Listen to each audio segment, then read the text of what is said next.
Nabi Yehezkiel berkhotbah, oleh karena itu aku akan menghukum kamu masing-masing menurut tindakannya, hai kaum Israel, demikianlah firman Tuhan Allah. Bertobatlah dan berpalinglah dari segala durhakamu, supaya itu jangan bagimu menjadi batu sandungan yang menjatuhkan kamu ke dalam kesalahan. Buangkanlah daripadamu segala durhaka yang kamu buat terhadap aku dan perbaharuilah hatimu dan rohmu, mengapakah kamu akan mati? Hai kaum Israel. Yehezkiel 18 ayat 30-31. Dosa Adam dan Hawa membuat hubungan antara Tuhan dan semua manusia rusak.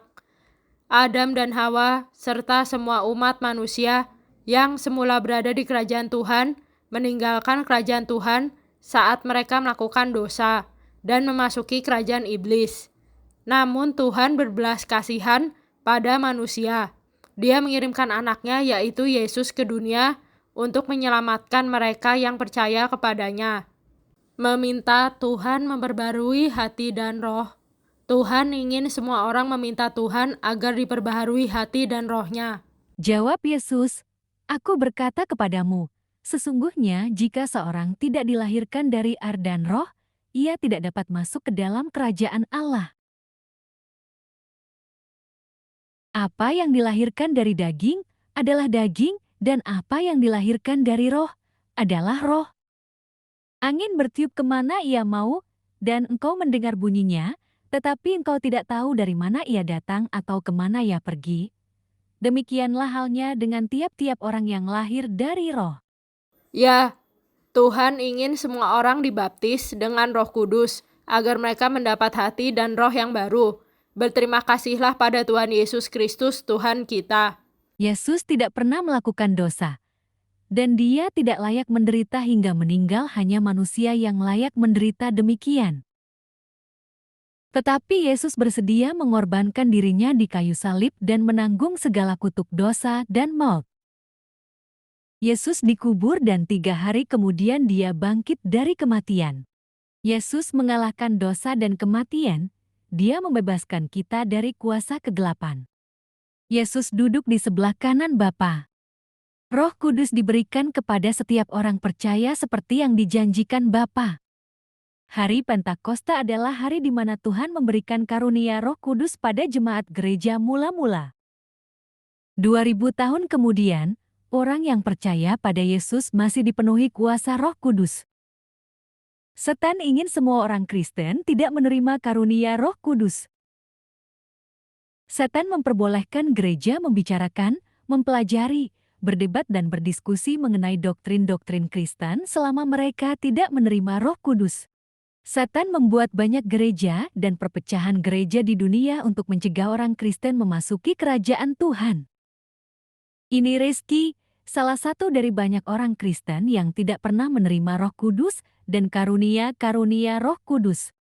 Aku telah menjadi seorang Kristen selama bertahun-tahun, tetapi aku tidak pernah merasakan kasih atau hadirat Tuhan. Aku tidak mengerti.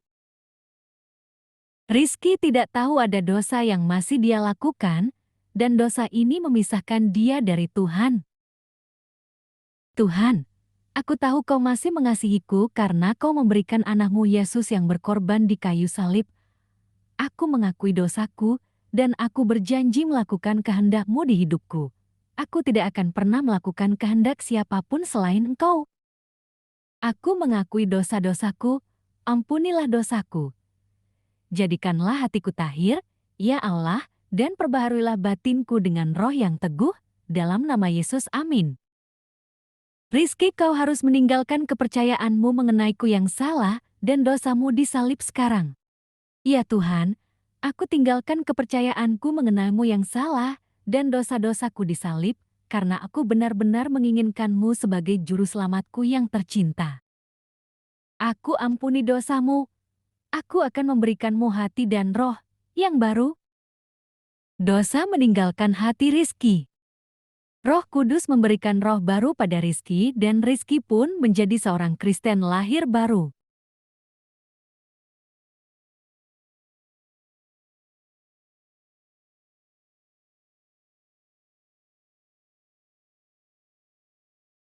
Untuk pertama kalinya dalam hidup Rizky, dia dipenuhi sukacita, kebahagiaan, dan kedamaian.